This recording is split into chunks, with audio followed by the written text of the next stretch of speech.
before starting this company, I was a commercial leader, a sales trainer, and a consultant for many hospitality brands across the world. So I actually started my career from Chennai, and I'm very proud of it. So I worked in South India for the longest time before handling the whole of India and the Southwest Asia before moving to Africa with Intercontinental Hotels Group. Then I have handled portfolios in Dubai and then moved to Singapore, handling the whole of Southeast Asia. And a bigger part of my role also included hiring of professional speakers, trainers, coaches, and mentors for our teams. So today we will have a feel and the inclusion of how a hirer would think, how we should put ourselves in the shoes of the hiring professional so that we know what pain points they go through, what selection procedure they most probably have, and we work according to them and not according to us to get selected. Okay? So, before we start, it's very important for us to understand what we do is what we love or not. Is it correct? Yes. Any guesses on how many number of hours an average person works in the whole lifetime? Approximately. Any wild guesses? No one is right, no one is wrong. You can just make a guess. No problems. 3.2 million hours. Very close now. Okay, 50 to 60,000. 75,000. We are getting there. We are getting there. Okay, I think now we are getting very close to it. So approximately, on an average, a human being works for more than 90,000 hours in his lifetime. Now, isn't it important for us to love what we do and do what we love? Do we agree? I do. Do we all? Yeah. So, if you don't like your work, if you like something else, why are we struggling? If you like to speak, if you like to train, if you love to be in this sphere of the world, which is a lot giving and trying to make the speaking community bigger, trying to make the speaking pie bigger, and then sharing, this is the place for you. So come join us in becoming a professional speaker, trainer, coach, author, and join this community, which is an ever-giving community. The next thing that I wanted to check is, if you all have paid attention, you would have known by now how many registered professional speakers are there in the world. Let's guess again. As in people who are associated with some or the other organization. Let's say take a figure from Global Speakers Federation. 10,000. Any other guesses? 5,000? 50,000? Very close. 5 million. we wish to get there. Yeah. Actually, as per Global Speakers Federation, and the number was shared in the morning as well, the associated professional speakers are 53,000. So it's more than 50,000 professional speakers, and this is the number which is just with Global Speakers Federation. There are still more speakers, more trainers who don't register themselves with any of the organizations. So you can understand that it's much bigger than what we have, and we all are surviving. So it's a great opportunity. It's a great field to be in. So I invite and I urge all of you, aspiring professional speakers or newbies, to be confident, spend that quality time in becoming a professional speaker. Okay? All right, so a lot of time when we meet aspiring professional speakers or trainers, They ask us, how do we score speaking gigs or training assignments continuously? Isn't it? The answer is very simple, but execution is the key. So today, we will go through very simple baby steps of the whole sales cycle to become a professional speaker, trainer, coaches, etc. So here it goes. The answer of the question is to build a speaking business over trying to get speaking gigs one after the other. If you don't set it up as your business, you will always struggle after one assignment. So now we will discuss the whole sales cycle, and also we will incorporate from a hirer's perspective what a hirer would think, do, because let me make it very clear. Any hirer, any buyer of professional speaking or training, that's not the only responsibility that they have. They have a lot of other things to do apart from just selecting a professional speaker or trainer. So it's very important for us to understand their pain point, their cycle of selection, and put ourselves in their shoes and customize things in a way that makes it faster and easier for them to choose you. Okay? So let's start. So the first and the foremost thing that we have to understand is to spend quality time in identifying and determining your speaking topics and your market. How many of us agree? We do, right? All of us? Because we've seen a lot of times professional speakers and trainers coming to hirers, like when I was a hiring manager, they used to come up with 10 to 15 different topics and areas, and they were trying to sell everything. Even if there were areas where they were not good at, but there was a lead, so they were trying to pitch for it, thinking, okay, they will take it up, they will somehow manage to do it. But it's very important for us to understand that we cannot be good at everything. Like in Singapore, I have a speaker colleague who only speaks on millennials. And he's very famous, he's super busy across Southeast Asia. Like Frederick just finished his session, he is specializing in creativity. And you know he's super busy. So it's important that you keep one or two topics rather than keeping 5 or 10 topics in your kitty and trying to sell everything. In that way, you will not be the master of any one topic. You won't be identified as an expert. All right? The second thing to understand is the market. The market could be industry, it could be the region, it could be the age group. So we have to identify and understand where is our focus, where is our target going to be. It could be like, for me, I specialize in sales, and to even be more precise, I specialize in service and hospitality industry.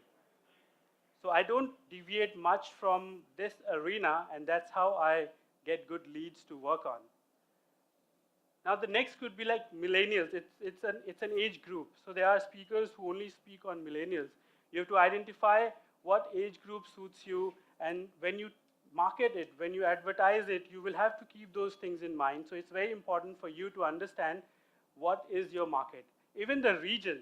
Let's say in Chennai or Tamil Nadu, if an aspiring speaker wants to start from Chennai or Tamil Nadu, then focus on this area first and scale it further.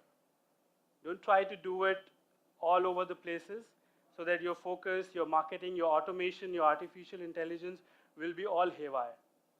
So consolidate it in one direction and then scale it once you are successful in one region. All right? We agree? Okay, let's make it more interactive so that if there is any questions, please ask. And we shall all together answer and learn from each other. Okay? We are game for it? Yes. Okay, thank you.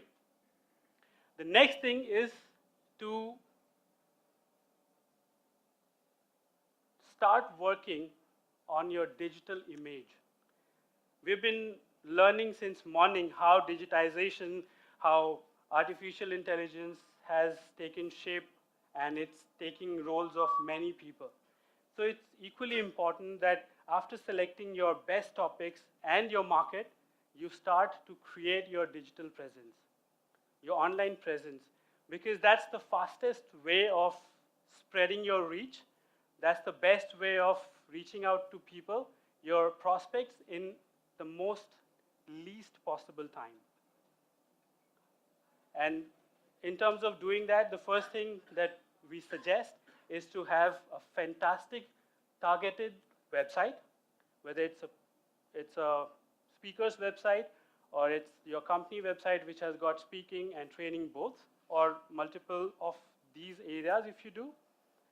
Your social media channels, your YouTube channel, it should be spick and span. There should be some visibility out in the market. Even if a hirer gets a recommendation from someone else or finds you online, the first thing that he or she would do is to go online and check you out. So it's very important that you have to build that first level of trust through the digitization medium and have good pictures, good video or text testimonials, good demo videos and stuff, which makes you look more credible.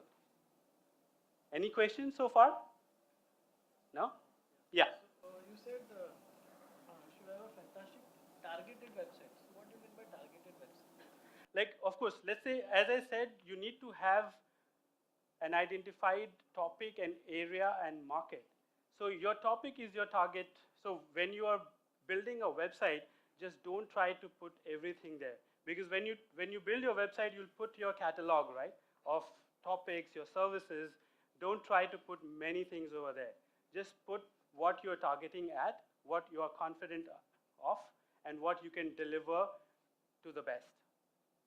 So I meant targeted website based on that. Yeah, just don't dump everything, just copy paste from everyone's website and dump it in your website. That's not going to work. People will understand, a hiring manager will understand that this is copy pasted. Because you cannot be a master of many things. Yeah. Yeah. Generally, in your experience, you hire professional speaker. What is the preference?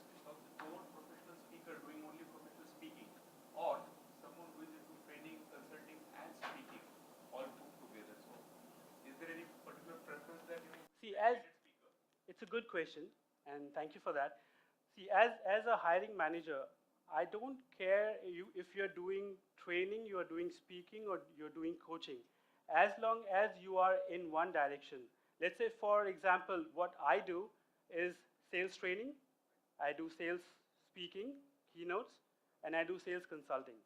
So if you go to my website and see, I have three pillars. One is training, the other one is commercial consulting, and the third one is commercial outsourcing. So what I train is what I do.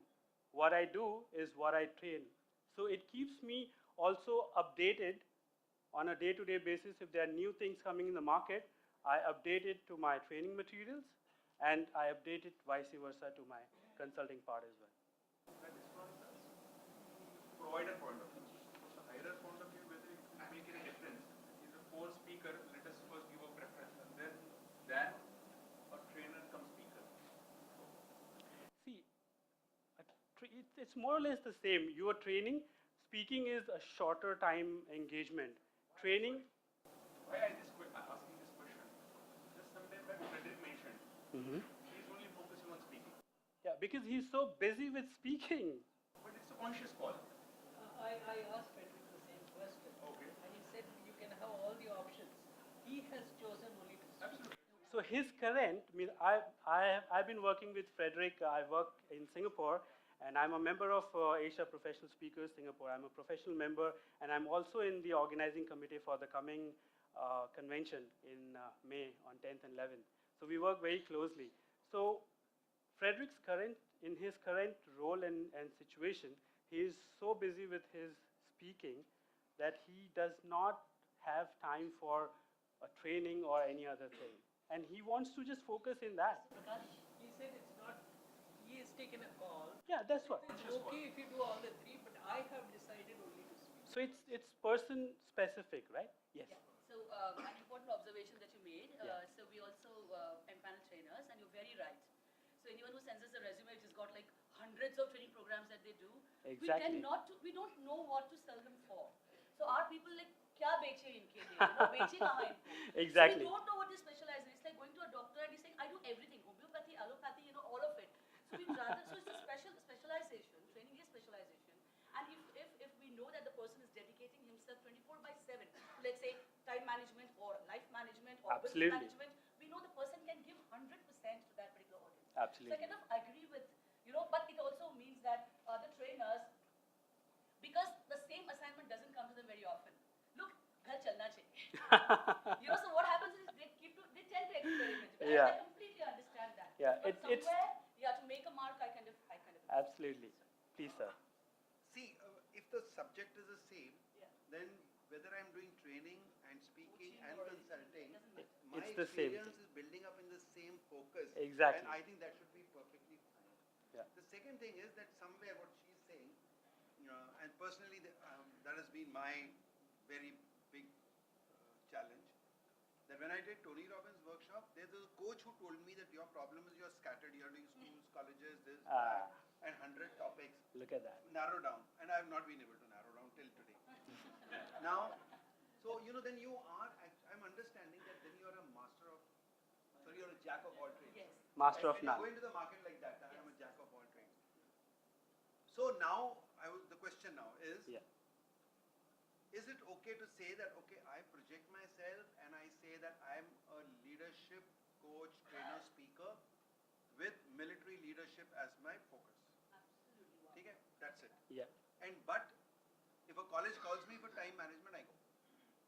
Absolutely. I don't position myself, I don't aggressively go. Yeah. But if there is upfront, If you're approached, No, but he spoke about, speaking business versus speaking gig. exactly. So going to that college and speaking, it's a gig. You're not expected to be paid 3 lakhs per, session. It's Yeah. passion. You want to contribute, and that's why you're doing it. But he's speaking about the business training, Yeah. business part of it. It's- If you want to be compensated 2 lakhs per day, for example, or 5 lakhs per day, if you intend to do that, maybe. Exactly. And he's a fantastic. That's Brigadier Sushil Basin. I'm sure most of you know him, and he's known Yeah. for leadership-based training programs. But as a passion, he does training everywhere with everybody. I mean, he doesn't care. He really wants to transform lives. So that's his passion. But as a business, I think he knows where he's focusing upon. Yeah. Absolutely. So if there is an incoming lead, an incoming inquiry, and you feel comfortable, why not? And a lot of times we do free talks and free gigs. Yeah, sorry, yeah. So I have a question Yes. regarding the topics or regarding your area of expertise, let's call Yeah. it that, right? So now, if you look at the availability of area of expertise, there are primarily 6, 7 areas of expertise. Looking at your life, looking at your career, looking at your sales, looking at say inner growth or whatever. So Yeah. there are health, wealth, etc., money, etc. Those kind of 6, but there are 7 many. Yeah, there could be many, yeah. Right, so what I want to understand is that how narrow should that topic be? See, it's very practical that what means as we evolve in our lives, it's natural that we will get to learn a lot of things in our life. So we can start to include those things as well. But what I would suggest is to start from a place, make that as your identity, and then when you are very comfortable, you're happy doing it, and you're not having any challenges, you can start to expand with the second topic, third topic. That's not a problem. Can I answer this? Yeah. They say Indians spend almost 10% of the time branding and 90% of the time doing nonsense. Americans spend 90% of the time branding. Yes. Apple Yeah. brands doesn't do everything in the world.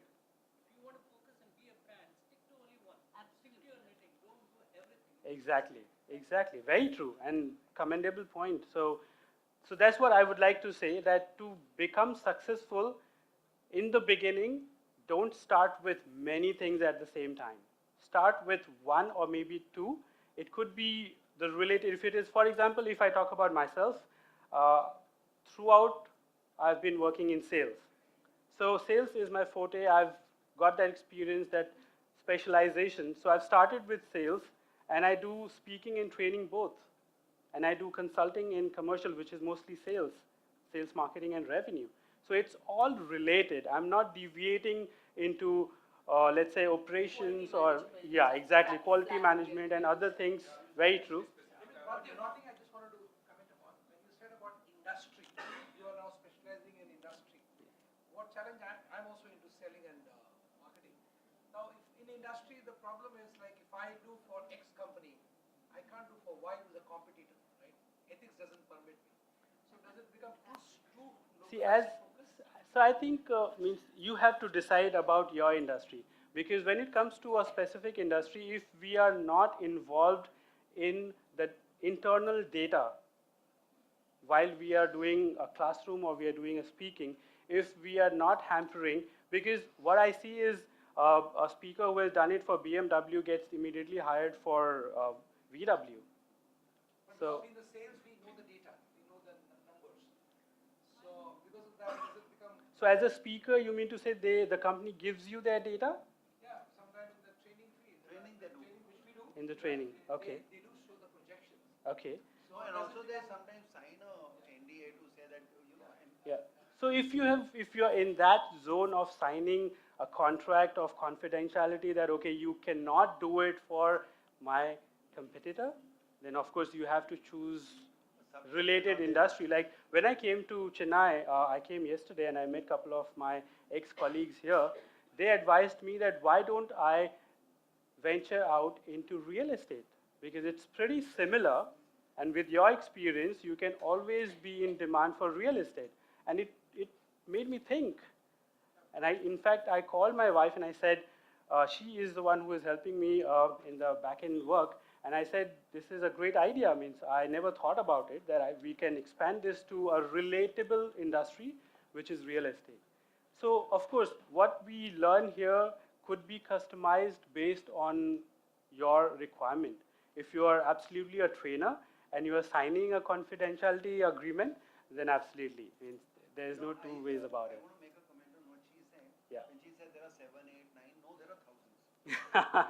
Today people are going like in medicine, you're going micro, micro, micro That's exactly speciality. my question was. So How mic- micro should that micro be? Yeah, it should As micro, you are be comfortable. as micro as possible.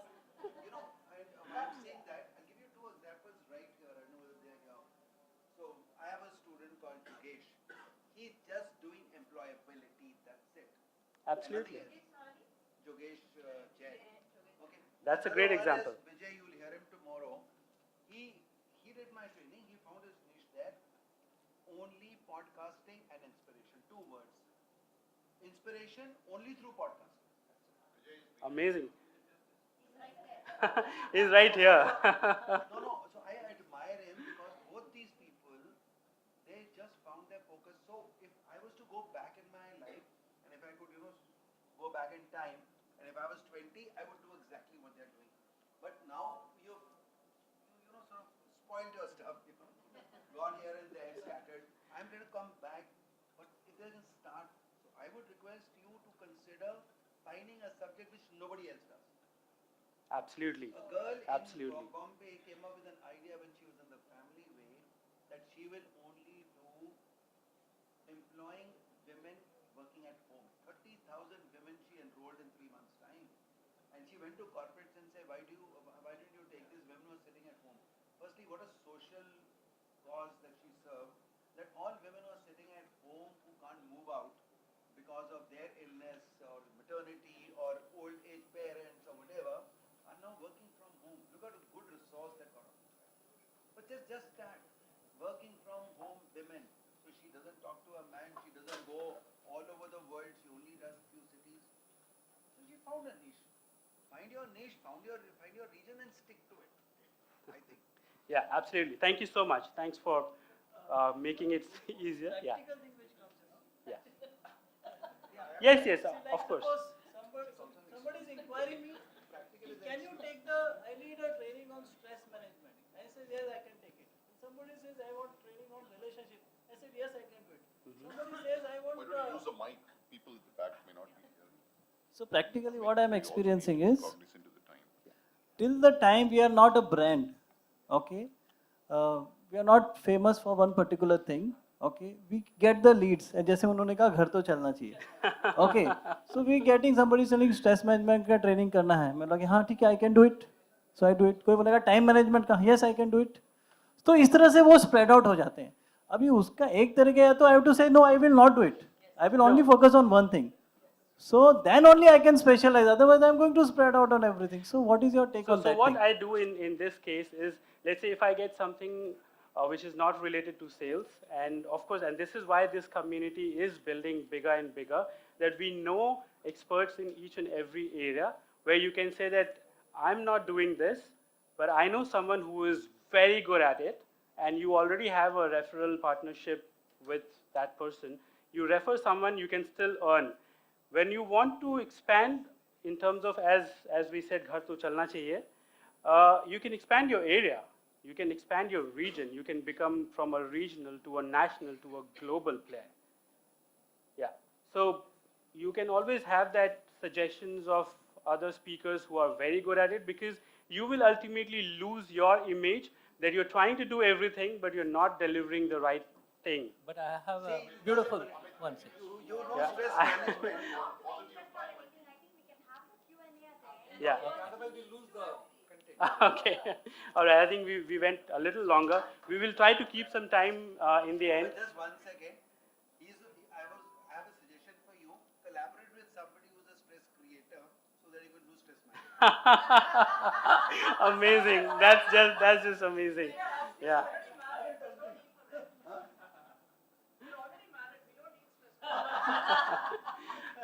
Okay. So moving on, the next step is to create a system that works for us. Because as aspiring speakers or newbies, how many of us are there who are starting this business just alone or with just one partner? I started it alone with just nobody. So in this case, it's very important for you to focus on prospecting, doing demo, previews, and closing the sale. So who does the back-end work? That's where you need to have a system. So a good CRM system, a good email management system, a good email bot, chat bot is what we can use. And they all come at various price points, and we should implement them and try to exploit the power of artificial intelligence and automation. So there are CRM softwares in the market which can do end-to-end solution for a speaker or a trainer. You just import the database, it starts to send emails at various stages, whether it's a cold lead, it's a warm lead, it's a referral lead, it's a follow-up. You can automate your emails, and it goes on its own at the stipulated time that you choose. It can even do your invoice management, your billing management, and your payment collection. It can even suggest about your websites or your speaker's personal website, whether it needs changes or updates or not. So if you get that, it becomes very easy, because then you just focus on doing the real thing. So I heard from someone saying, start presenting. Networking is useless. But I say, start presenting. Networking is useless until you start presenting, until you start converting them into presentations. So for that, you need to have a sound CRM system, a sound email bot system that can help you to do it, and then you just focus on the real work. Okay, So I can give names. I won't say which one you should buy. You can do a research. So there are quite a few good CRM systems like Infusionsoft, Salesforce.com, Karma, Rainbow. There are quite a few CRM systems that you can see which suits. Sorry? I use GetResponse and I'm very happy with it. Okay, so I think Infusionsoft has got all these features which can automate your emails, can do follow-ups for you, can even suggest what changes do you need to make in your website or your responses, and even can do your billing and payment system. Infusionsoft. Yeah. So you can research on more other CRM systems which suits you based on the pricing, and you can go for it. Okay?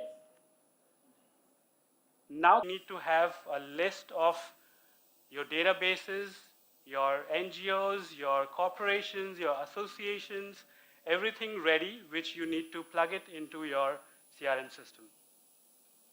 And start to contact them. You can even automate that system, as I said, with, and there is a company in Singapore called Sales Whale. There are few more companies in US and other parts of the world which are good in email bot system. So it acts as an artificial intelligence. It acts like a team member. It qualifies all the leads, fixes appointment, and then gives it to you for a face-to-face interaction and negotiating and closing the deal. So you can go for even that. Sales Whale. It's a Singapore-based company, but there are companies in US and other places which are equally famous. Yeah. So in fact, when you start prospecting, you can use another tool called YAM, which is yet another mail merge. Yeah. So when also before, if you have not decided on your CRM, you should have your databases on your Google Drive, and where you can access it from anywhere and everywhere, and you can do things whenever you have time. But I strongly suggest that if we don't have a sizable team to do it for us, it's better that we have a system in place. And also having a sizable team is cost. So in the beginning, you need to have as minimal cost as possible so that your profitability is more. Yes, please. I have two questions. When you talk about prospecting, Yes. first thing is like when you talk about if somebody is a speaker on sales or something which has got to do with direct ROI for the company, okay, so there are more prospective clients for them, right? Okay. If you talk about something like completely different, for example, health, okay, it does not impact the ROI of the company directly. Yeah. Right? So number one is how do you target the client or how do you convince the client? Number one. The second thing, what you're talking about the team. If I want to start a team for all these things, okay, just as a just the beginning stage. So what kind of people would you suggest me to hire from which areas to help me out with these things? Like a team of what, content writers or an IT person or I mean whatever the question mark is. Okay. So, okay, you got a different point where I meant to not have a team in the beginning when you're starting off and have a system that works for you automatically. But when you feel that there is a need to have the right content, right write-up, then of course you have to have someone who is skilled in that area, and you can hire them on project to project basis. You don't need to have them initially on your payrolls. Okay, if I want to hire, let's say this is the second stage. I have still not used these softwares, but I want to hire and then use these softwares because I'm not very comfortable with the technology thing. Mhm. So how do we start in that case? How is like what number of people and what type of people should we hire? Okay, so maybe the areas where you are not comfortable with, just identify them, and you can even get their services on freelance basis. I'm advocating for a lean cost system in the beginning, and of course when you scale it up, you feel that yes, you can afford to hire many people on board, why not get all specialists on board? If you need to hire a content writer, like when I started my own company, coming from a sales and marketing background, I could do it on my own. And I can understand what you feel. If you think that you need a help there, hire a freelancer.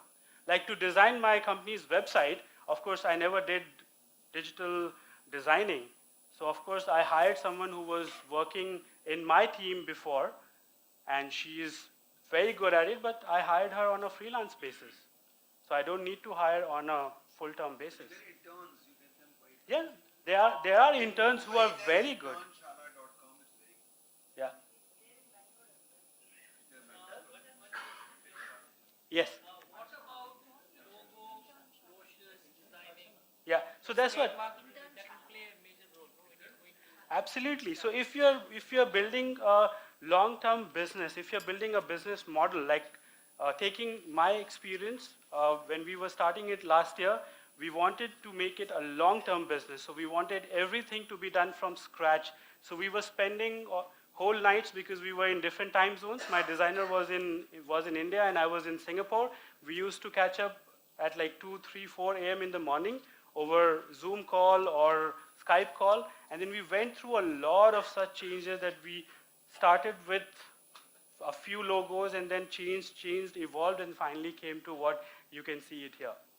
So yeah, so there are areas where you will have to hire, just a minute, where you will have to hire experts and do it on a freelance basis. Yeah. Just a thought here. If you're intending to build it into a business where you want to get other trainers engaged, you want to really set up an organization, that's one choice, right? So in other words, then you have to really pay a lot of attention to things like absolute logos and absolute websites and something like that. So don't spend so much time on that, money on that. Don't spend so much money if you don't intend to build an organization. If the branding part of it, you have to decide whether you want to go solo. And believe me, there are trainers, I know we have panel trainers who charge 8 lakhs per day and 10 lakhs per day, Indian trainers, right? So I'm out of that right now. I'm only into engaging other trainers. I'm out of that. Some peak and said, this is not what I really want to do. So, but I know for a fact that they don't have a backend team.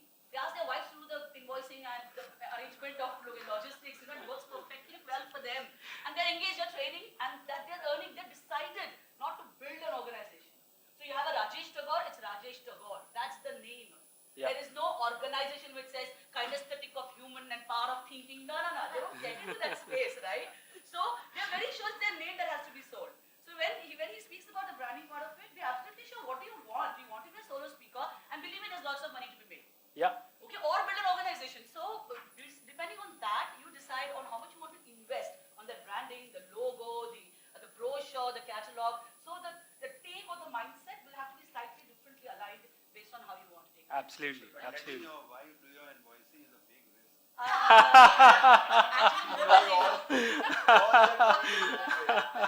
or rather, knowing that you spend everything is even more of a risk, actually. All right, so moving on, the next very important point is to implement partnership or collaboration. It could be a referral partnership, it could be an affiliate partnership, it could be a profit sharing partnership, because then you tap on the shoulders of each other to expand your reach, to expand your visibility and get more leads, more business. And of course, that's how you expand with organizations who assist you in getting business, right? So collaborating with these organizations, collaborating with your fellow speakers and trainers is always the best thing. Like in the beginning, we discussed that if you do one topic and someone is asking you for something else, rather than doing everything on your own, it's better that you have a referral partnership collaboration, that you earn something out of it, but you still give value to your client, that you get them the best speaker or the best trainer for that subject, rather than losing your face value in front of them, saying that, okay, he couldn't do a good job. Right? Okay. So the examples could be right here about, so when we implement a partnership, as I said, it's all there that this will spread your reach faster, and also is very important in terms of gaining faster credibility. because word of mouth or someone who has already been doing it in the market, the trust factor is very, very high. Okay? The next very important point, which was in between, but I wanted to make it a separate point to ensure that we all understand the importance of it, is to increase your visibility or awareness in the market. Now, it's very important, and like in the morning we learned that Brian Tracy says you should do 200 or 300 free talks before you really start to get the right amount paid gigs. And also, before getting selected as a hirer, I would want to have a preview from the speaker or the trainer so that tomorrow, because I'm answerable to my company about the expenses that I incur. So it's important that you start, you are ready, you are happy to do free previews, you are happy to call your clients for, let's say, a lunch and learn if your budget permits, or you can collaborate with one or two more speakers or trainers in different areas, and you can do it so that the cost is distributed. You can call them, like in Singapore, what we do is we take up a space in our co-working spaces on one of the Fridays or Mondays, and we invite them for a light lunch and learn session. So it could be 2 or 3 speakers with different topics so that there is no clash of interest with the client, and then we do a preview, we network with them, and then we source out leads from there. Make sense? Yeah? Source out leads from them. Yeah. Because I'm saying that if you're doing it in collaboration with 2 or 3 speakers or trainers who are in different specialities, it's not intersecting your interest, but your cost is low. And it's even an added value for your client to come and attend, because they're in one platform they're going to get 3 previews or 2 previews, right? So try to give first and then take. So that's why I name it as FGTT. That's my own acronym. So first give and then take. Okay? The next is to research your market, to price it right.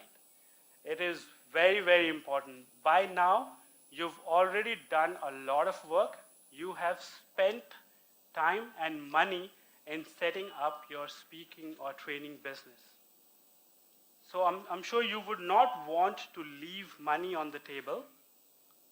Rather, you would not want to lose a right prospect, a right business. So it's very important, the market that you have targeted that we discussed in the beginning, you research about the ongoing price in the market. Like, for example, when last night I was trying to inquire to discuss in this forum about a speaking session, I could understand that a beginner could, in India, in this part of the world, probably should start with, there are trainers and speakers who even quote 10,000 rupees, but I think it should be around 25.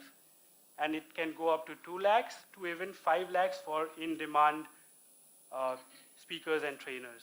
So it's absolutely, absolutely important. And that's why this community is super good to share what they have been going through, what they have been charging, and price it right. And you have bureaus who can help you understand what is the right price for your market and for your experience, for your specialty. Sorry? So in India, if there is no bureau, then it is this community, that you have to be a part of this community and understand from each other so that you know what's going on. Can I ask this question to you? See, it's very regional and very locational, right? So if it's in a metro, you have like thousands of trainers. It's pure, it's competition. So it's a demand and supply kind of a thing. So in remote areas where there are hardly any trainers available and they're willing to pay, they may be paying a tad more, but the traveling and stay and everything takes away that particular edge. So depending on the market, the demand and supply of that particular market, because we also know when we go to a customer, the customer says, "Arey, ye program to humko 3,000 mein mil raha hai, madam. Kahan aap 30 bol rahe ho?" So that's exactly the way they speak. Yeah, yeah. So it all depends on the availability, because with the training there are self costs attached. There's a classroom, there is food, there is travel, there is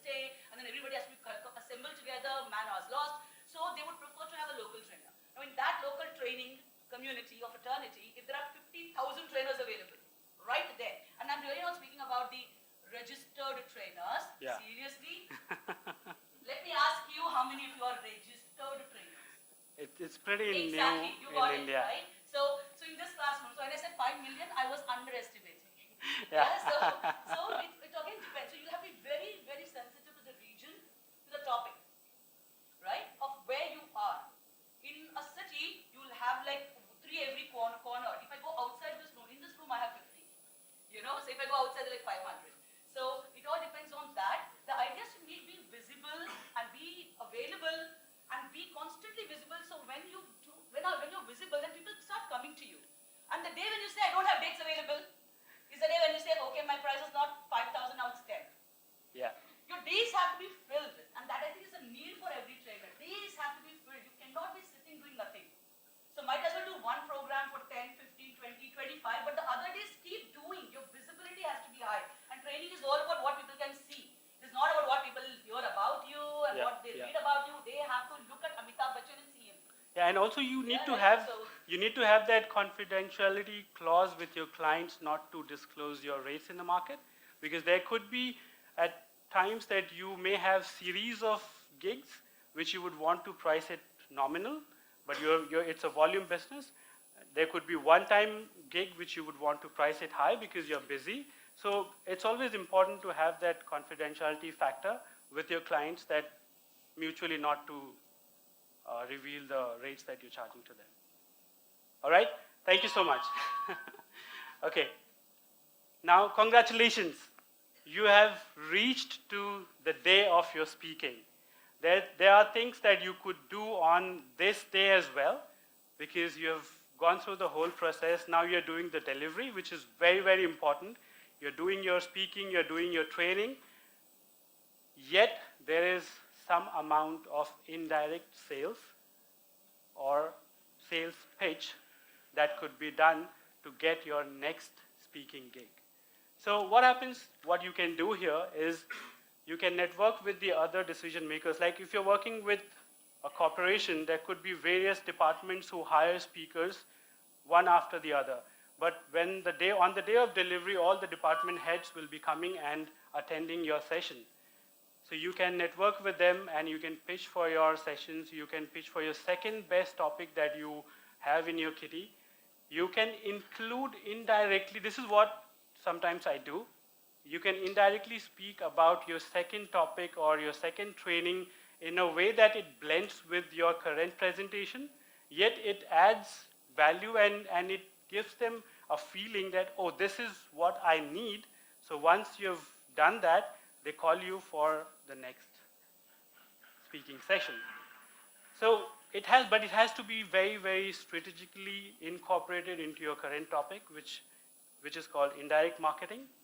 So we can do it on the day of your speaking session. Now the next is post-speaking session. A lot of us, what I've seen, fail to execute mostly in this area. You have finished your speaking gig, you have finished your training, and then you have not connected with your client maybe for 2 weeks, 3 weeks, 1 month, and when you think that there is a need to get another gig, you're just trying to reconnect.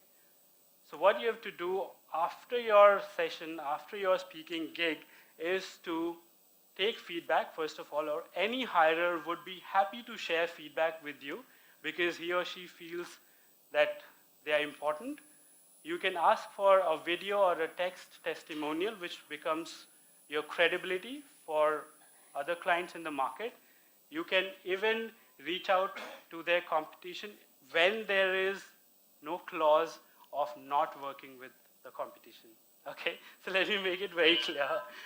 So you can expand your market like this, and you can even after the post-speaking session, you can even offer your second best topic or the training that you do, which is related in the same field.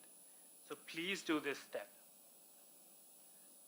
The next thing is to repeat the whole process where you have to keep improving your digital image, because by now you have concrete information on how to do business, where to price right, who to prospect, how to reach, who is the end client, who will buy, who will not buy.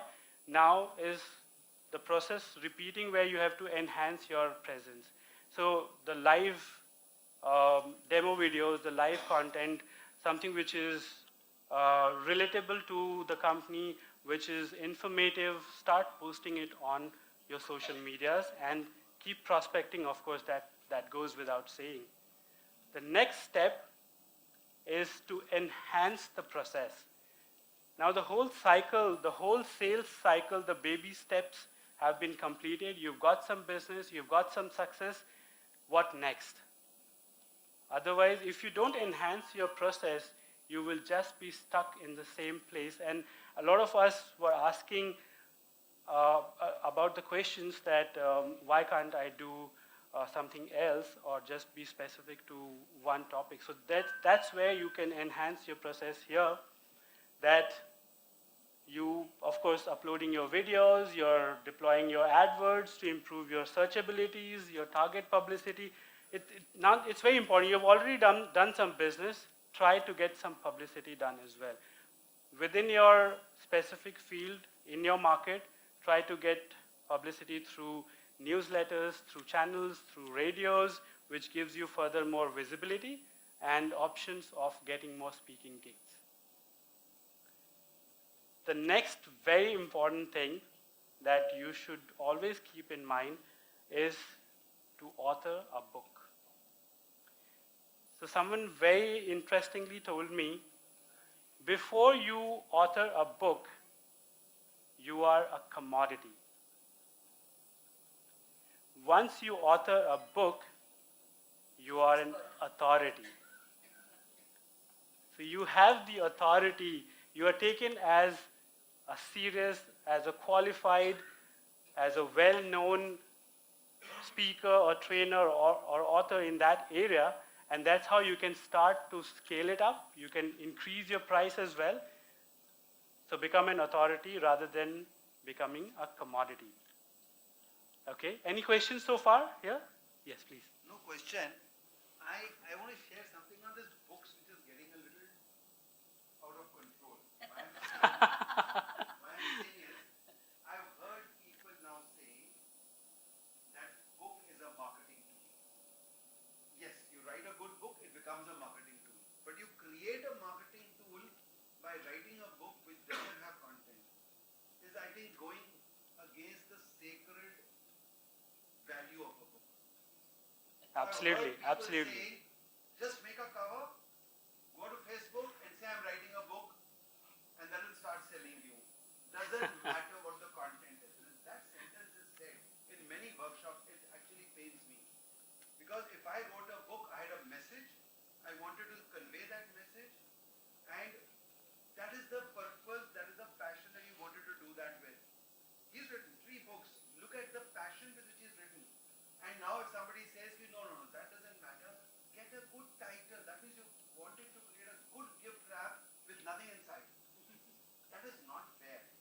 So, and now everyone feels कि मैं training आती है कि नहीं आती, मैं पहले book लूँ. The other day, we were at a lady Fox's thing. There's a lady there who took 45 minutes to tell us how you can get an e-book bestseller in 1 week's time. Beautiful way of doing it, but total mockery. Let marketing not mean cheating. Let Absolutely, moral values absolutely, go away, yeah. So that is absolutely like fraud. Like what he says is, take any 10 blog posts, put them together, give $10 to so and so. She gives you a website. They'll make a cover design for you in $10. So you get a cover design. Go on to Amazon, price the book at $50, which nobody will buy. And then next day say, just for tomorrow, I'm giving it to you for $2. And because in that one day, you will get 100 sales and Amazon will make you a bestseller. Yeah. Then you go around, then you say, I'm an Amazon bestseller, and she says it. It is not a lie, but it's not the truth. Because you only became bestseller for one day, but that's good enough for you to say. Yeah. I feel I've authoring a book should be done with Absolutely, absolutely.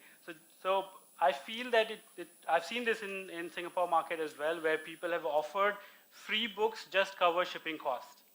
Of course, so my intention is not that. My intention is once you become an authority, you have all the chances of increasing your price. You become more credible in the market. Yeah, you had something. See, I have a question regarding the positioning ourselves. So I'm an IP lawyer. Basically, I run a firm myself. The firm covers everything, trademarks, copyright, because I'm specialized in trademarks and copyright, but the other works I do through my external consultants. Okay. So when you position ourselves speaker, and do you recommend that I should take, because I do speaking only in trademarks and copyright, do you recommend that I should take it out of my company blog, company website, and do have a separate speaker website for only for these two subjects? For yourself, right? Yeah, Yeah, so absolutely, you can have a separate speaker website because for your topics. when somebody goes to my website, they see everything. Yeah, it becomes too much. Yeah, it's the complete IPR Yeah, things. yeah, Like, yeah. But that's mostly done through consultancy. But my core area for the last 15 years is brand and copyright. You can build your individual brand with your name. May I have your name? Sunil. Sunil. So maybe suniljose.com, you can have your individual speaker's website where you only customize it based on your favorite But and then my best topics. my clients were already my clients through my legal work.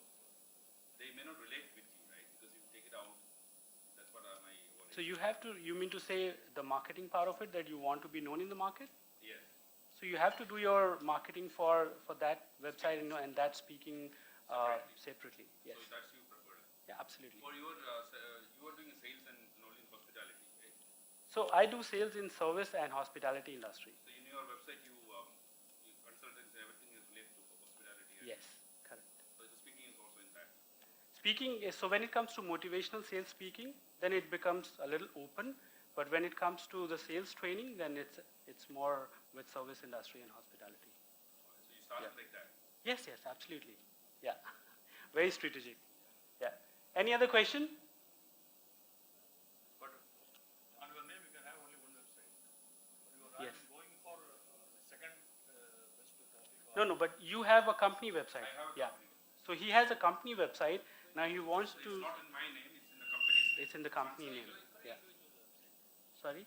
He's going for an individual. Yes, individual speaker website with his niche, with his specific topic. Yeah. Any other questions? Okay, so we keep few minutes for question answer sessions. Amit, as you are also a sales trainer, have you looked at the remuneration of increased sale and commission on that? Increase sales with the company. Yeah, like when you download a selling program, and then you have a remuneration structure wherein you ask for a percentage of increased sale and turnover. From the company? Yes, you can. So not every client will agree to that, but it's your offer. So you can give them options and let them choose what they want to pick and choose, but not every client will be, like in Singapore, for example, the PDPI compliance is so strong that the companies will not share their numbers with you ever. Ever. So you will not know whether they did or they didn't, but internally they would know. So in that case, they will not agree on this, but this can work in India. And this can be a client-specific offer. So he means to say that when you are offering your services, in sales, do you also offer it based on the improvement in business? Do you charge them based on the percentage of the improved business? Yeah. Yes, please. When you are invited for a corporate talk, what is the kind of expectations or takeaways that a company really expects from the person who is going to give the talk? So is it a free talk or you? Rather, it's a paid talk.